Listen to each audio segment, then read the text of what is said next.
আমেনাকে ডেকে বলল, আমেনা তোমার শরীর থেকে এত সুগন্ধি কোত্থেকে? বলে এটা আমার শরীরের সুগন্ধি নয়। থুতু নিক্ষেপ করলেন, দেখেন থুতু থেকেও সুগন্ধি। এটা হলো আমার পেটে আল্লাহ যে নেয়ামত রেখেছেন, ওই শিশু মুহাম্মদের নেয়ামতের সুগন্ধি। সুবহান। মুহাম্মদুর রাসূলুল্লাহ সাল্লাল্লাহু আলাইহি ওয়াসাল্লামের মুবারক জন্ম। মা আমেনা বলেন, দুনিয়ার মহিলারা সন্তান প্রসবের পরে অনেক কষ্ট উপলব্ধি করে, অনুভব করে। শিশু মুহাম্মদের জন্মের বেলায় আমি বিন্দু পরিমাণ কোনো কষ্ট অনুভব করি না। আল্লাহর নবীর জন্ম মোবারক হলো, মক্কার আরো নারীর সন্তান প্রসব হলো, নারীদের সন্তান হলো, তায়েফ থেকে আসলো হযরত হালিমা। তিনিও তার স্বামী সহ সাওয়ারির উপরে আরোহণ করে মক্কার উদ্দেশ্যে রওনা হল। কিন্তু দুর্ভাগ্যবশত সাওয়ারি ছিল একেবারে দুর্বল। হযরত হালিমা স্বামী সহ সবার আগে রওনা দিয়েছেন, কিন্তু এতটা দুর্বল সবার পিছনে পড়ে গিয়েছে। মক্কায় আসতে আসতে ধনী মানুষগুলোর সন্তান সবগুলো তারা বাছাই করে নিয়ে গেল। সবার পরে আসছেন হালিমা, ভাগ্যবতী হালিমা। হযরত হালিমা আসার পরে জিজ্ঞেস করলেন, কোনো সন্তান আছে? দুধ পান করাবো, লালন পালন করব। আব্দুল মুত্তালিব ডেকে বলে, সবাই তো ভালো ভালো ধনী মানুষের সন্তানগুলো নিয়ে গেল, একজন সন্তান আছে ইয়েতিম সন্তান, তার বাবা নাই, এমন কোনো পয়সা করিও দেওয়া সম্ভব হবে না, যদি ভালো লাগে নিয়ে যেতে পারো।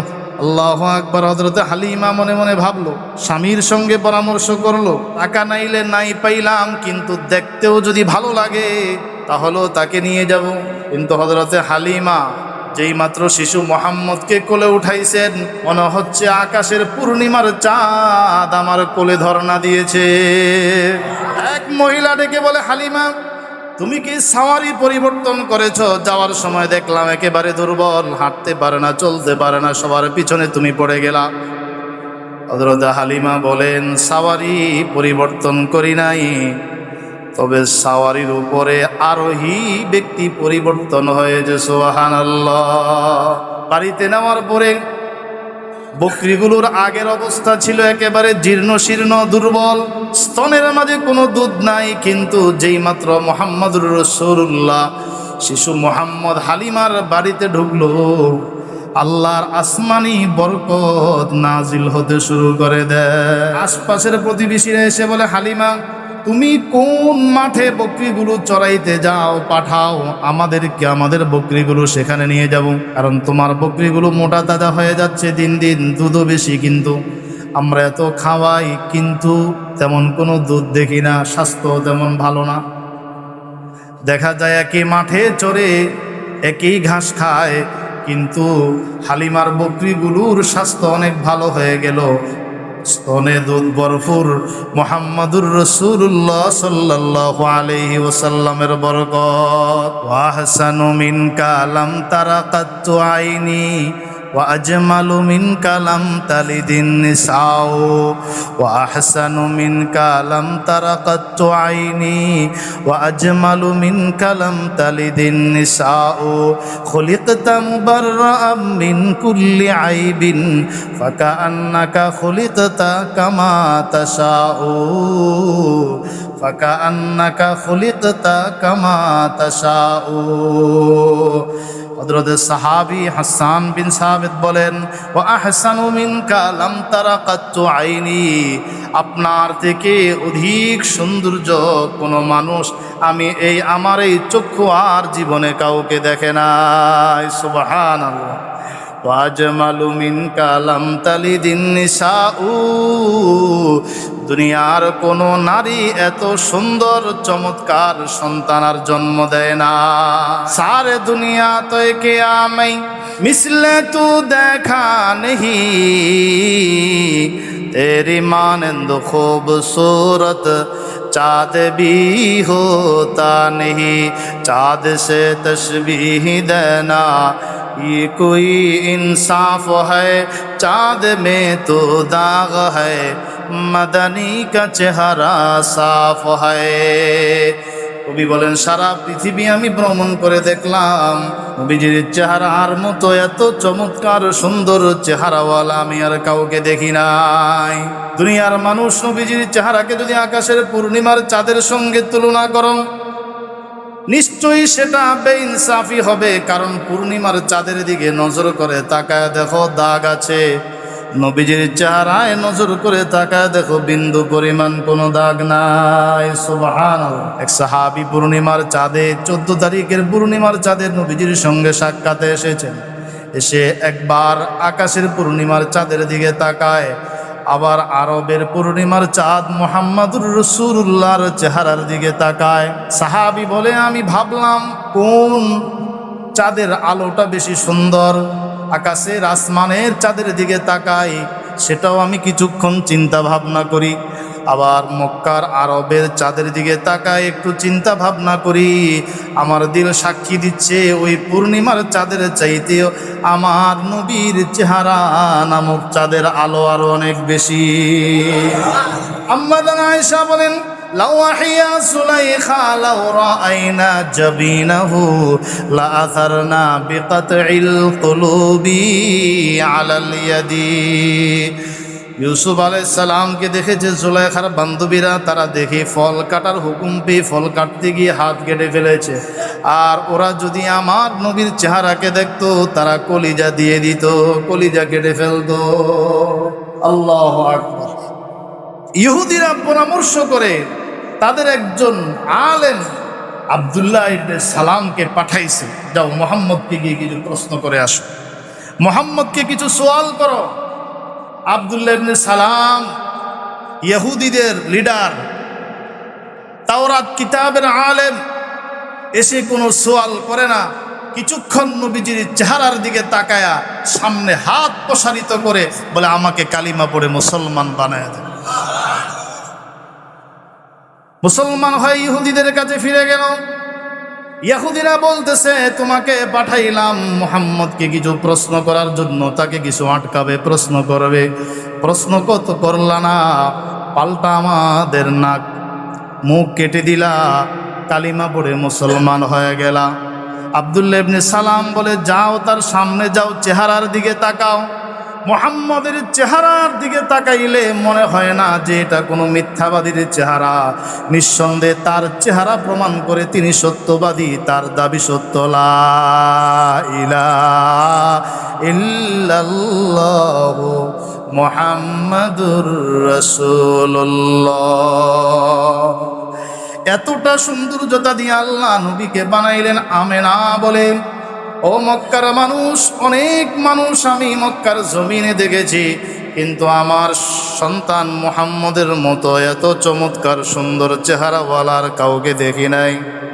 আব্দুল মুত্তালিব বলে তুমি মক্কা নগরীতে থাকো, আমি ব্যবসায়িক কারণে সিরিয়া, ইয়ামান সহ বিভিন্ন রাষ্ট্রে আমি সফর করি, ভ্রমণ করি, কিন্তু আমার নাতি মুহাম্মদের মতো এত চমৎকার সুন্দর চেহারাওয়ালার কাউকে দেখি নাই। জিব্রাইল ডেকে বলে আমেনা তুমি মক্কায় থাকো। আব্দুল মুত্তালিব সেও দুনিয়ার জমিনে বিভিন্ন রাষ্ট্রে ভ্রমণ করে, আমি জমিনে অনেক জায়গায় সফর করেছি, আসমানেও ভ্রমণ করেছি। আসমানের মাখলুকগুলোকেও আমি দেখেছি, জমিনের মাখলুকগুলোকেও আমি দেখেছি। আল্লাহ পাক মুহাম্মদকে এতটা সৌন্দর্যতা দিয়েছেন, পৃথিবীর কোনো মানুষকে, কোনো মাখলুককে এতটা সৌন্দর্যতা দান করেন না। এজন্য আল্লাহর নবী এক মজলিসে বললেন আবু বকর আমার কাছে 3টা জিনিস প্রিয়। এই প্রশ্নের উত্তর শুনে আবু বকর বললেন ইয়া রাসূলুল্লাহ, ইয়া হাবিবাল্লাহ, আমার কাছেও 3টা জিনিস প্রিয়। নবীজি বললেন আমার কাছে 3টা জিনিস প্রিয়। 1 নাম্বার সুগন্ধি, সুগন্ধি আমার কাছে প্রিয়। এজন্য বিয়ে শাদিতে আমরা সুগন্ধি ব্যবহার করি, জুমায় আসতেও সুগন্ধি ব্যবহার করি, দামি কোনো প্রোগ্রামে গেলেও আমরা সুগন্ধি ব্যবহার করি, যাতে আমার শরীর বা ঘামের দুর্গন্ধে কোনো মানুষের কষ্ট না হয়। সুগন্ধি আমার কাছে সবচাইতে বেশি প্রিয়। দ্বিতীয় আল্লাহর রাসূল বলেন নেককার বিবি, নেককার বিবি আমার কাছে প্রিয়। নেককার বিবি নারী আমার কাছে প্রিয়, বদকার নয়। নারীদেরকে আল্লাহর রাসূল বুখারী শরীফের হাদিস আল্লাহর রসুল বলেন, আমাকে দেখানো হয়েছে মেরাজের সফরে, নারীদেরকেও দেখানো হয়েছে, পুরুষদেরকেও দেখানো হয়েছে, জান্নাতীদেরকে দেখানো হয়েছে, জাহান্নামীদেরকেও দেখানো হয়েছে। আমি জাহান্নামকে দেখলাম, জাহান্নামে পুরুষের চাইতে নারীদের সংখ্যা বেশি। ওরা খারাপ হলে আবু জাহেলের চাইতে আরো বেশি খারাপ, পুরা সংসার নষ্ট করে দিবে।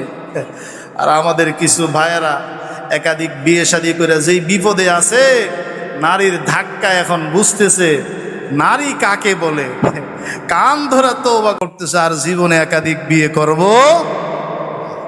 আমাদের এক ওস্তাদ বলতেন, মুফতি মাহবুব সাহেব, কারোর সাথে যদি দুশ্মনী থাকে তা কাজ করো, তাকে হয় একটা মামলায় ঢুকায়া দাও, নাইলে আর একটা বিয়া করায় দাও, তোর আর দুশ্মনী করা লাগবে না, এমনিতেই তার জিন্দেগি খালাস।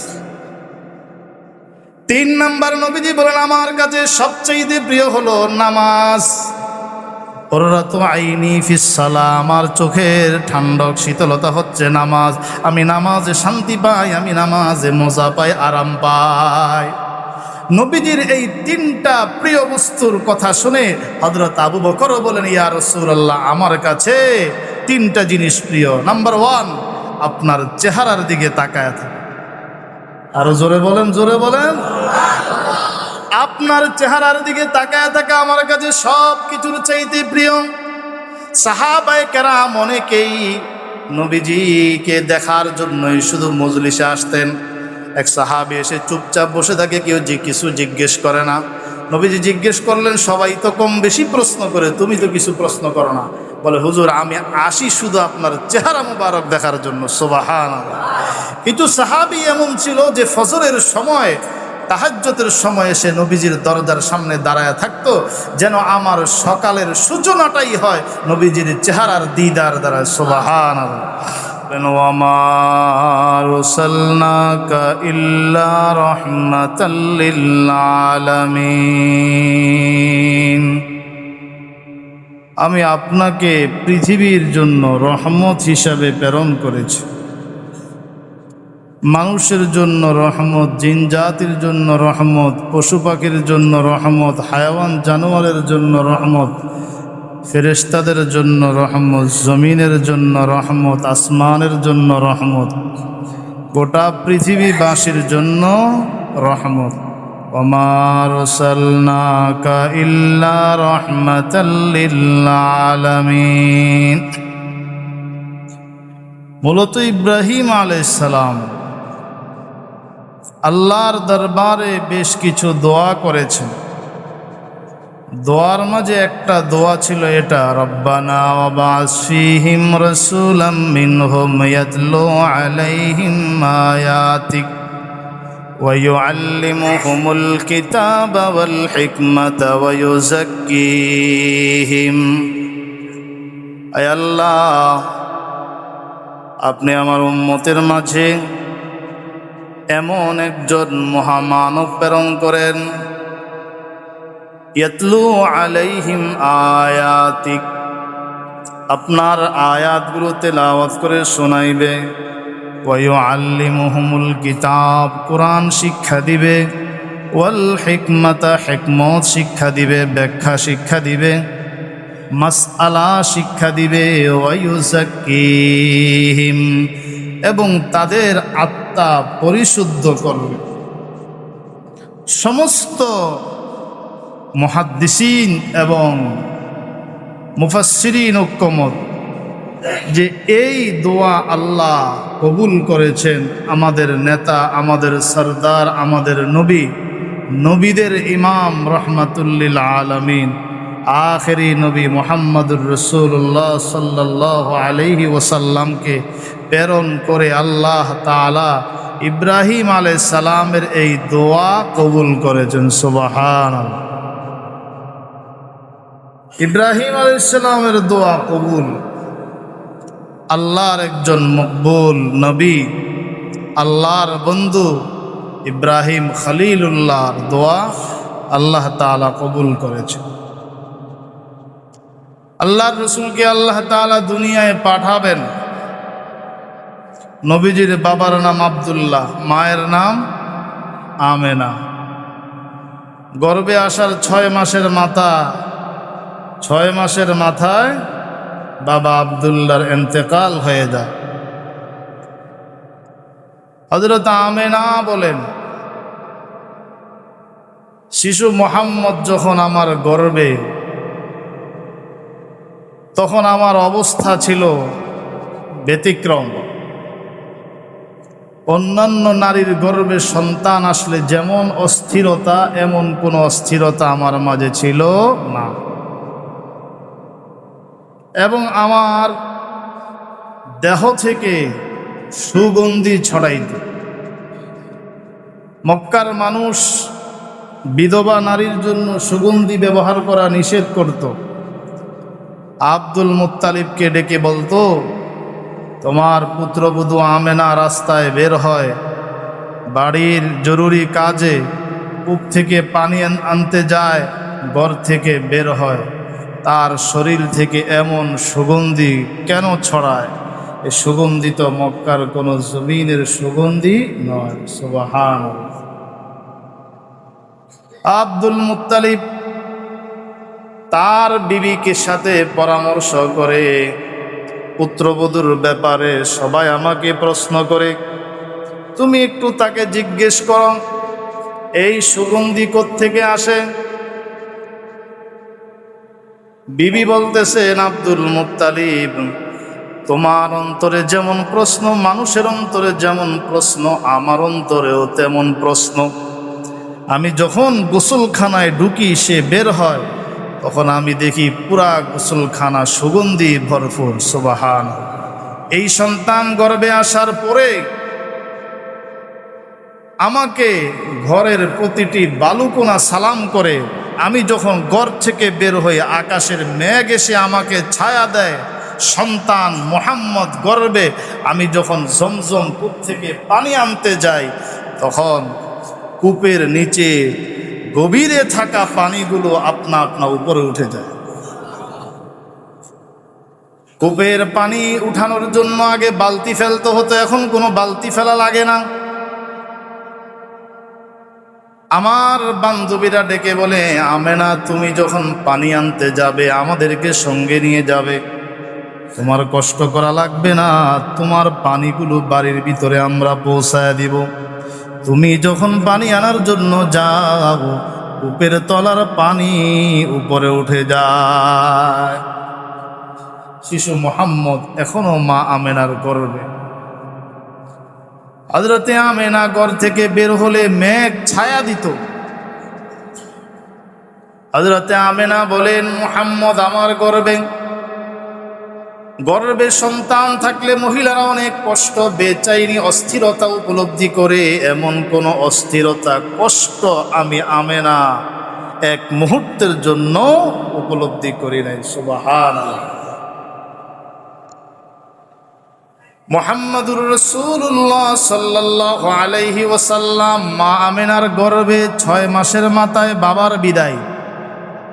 কেন আল্লাহ বিদায় নিলেন?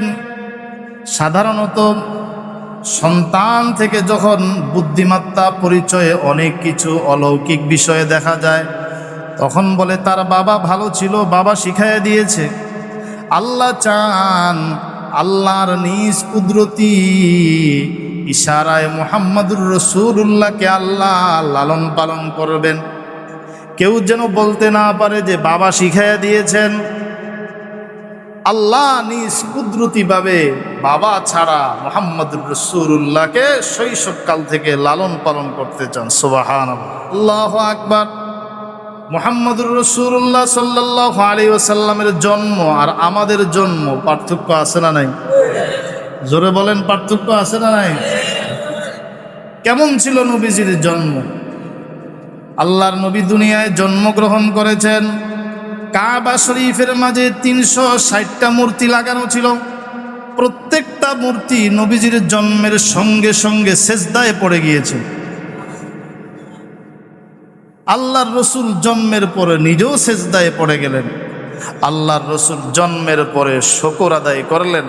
আল্লাহর নবী জন্মের সঙ্গে সঙ্গে পারস্যের ১৫০০ বৎসর যাবৎ প্রজ্বলিত অগ্নিকুণ্ড মুহূর্তের মাঝে নিভে গিয়েছে। সুবহানাল্লাহ। ১৫০০ বছর পর্যন্ত এই আগুনের তারা পূজা করেছে, তাদের বাপদাদারা পূজা করেছে, এক মুহূর্তের জন্য নিভাইতে দেয় নাই। সেই আগুন ১৫০০ বছর যাবৎ প্রজ্বলিত আগুন মুহূর্তের মাঝে ছাই হয়ে গিয়েছে, নিভে গিয়েছে। নবীজির জন্মের সঙ্গে সঙ্গে পারস্যের বালাখানার, পারস্য সম্রাটের বালাখানার ১৪টা পাথর খসে পড়ে গিয়েছে। সুবহান। हकीकत के खबर देने बशीर आया नज़ीर आया, हकीकत के खबर देने बशीर आया नज़ीर आया, शहंशाही ने जिसकी बाँ वो चूमने हुए फ़कीर आया। मुबारक हो ज़माने को कि ख़त्मुल मुरसली आया, मुबारक हो ज़माने को कि ख़त्मुल मुरसली आया, सहाबे रहम बनकर रहमतुल लिल आलमी आया। वो आया जिनकी आने की ज़माने को ज़रूरत थी, वो आया जिनकी आने के लिए बेचैन फितरत थी। सुबहानाल्लाह। হাকিকত সত্যের সংবাদ দেওয়ার জন্য আল্লাহর রসুল আগমন করেছেন। আল্লাহর রসুল আগমন করেছেন সুসংবাদ দেওয়ার জন্য। যারা ঈমান আনবে, যারা নবীজিকে মানবে, আল্লাহর রসুল আগমন করেছেন দুঃসংবাদ দেওয়ার জন্য। যারা আল্লাহকে মানবে না, ঈমান আনবে না, নবী মুহাম্মদুর রাসূলুল্লাহকে শেষ নবী বলে বিশ্বাস করবে না। নবীজির আগমনে গোটা পৃথিবী বরকতময়, গোটা পৃথিবীর সমস্ত রাজা বাদশাদের ক্ষমতা নবীজির পায়ের নিচে চলে এসেছে। সুবহানাল্লাহ। वो आया जिनकी आने की ज़माने को ज़रूरत थी, वो आया जिनकी आने के लिए बेचैन फितरत थी। আল্লাহ রসুল আগমন করেছেন, গোটা পৃথিবী নবীজির আগমনের অপেক্ষায় ছিল।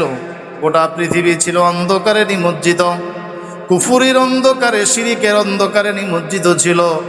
আল্লাহর নবী আগমন করেছেন দুনিয়ার থেকে কুফুর শিরিকের অন্ধকার দূর করার জন্য। নবীজির আগমনের জন্মের আগের সময়টাকে জাহিলি যুগ বলা হতো। কোনো মুহাদ্দিসিন কেরাম বলেন নবীজির নবুয়তের আগের জিন্দিগিটাকে, আগের সময়টাকে জাহেলি জিন্দিগি বলা হতো, আইয়ামে জাহিলিয়ত বলা হতো। যখন মানুষ ছিল না, মানুষ হায়াওয়ান জানোয়ার থেকে আরও নিকৃষ্ট ছিল। সেই কঠিন মুহূর্তে যখন নারী তার অধিকার থেকে বঞ্চিত ছিল, বিবি স্বামীর অধিকার থেকে বঞ্চিত ছিল, সন্তান বাবা মার অধিকার থেকে বঞ্চিত ছিল, মা সন্তানের অধিকার থেকে, হক থেকে বঞ্চিত ছিল, প্রতিবেশীর অধিকার থেকে বঞ্চিত ছিল।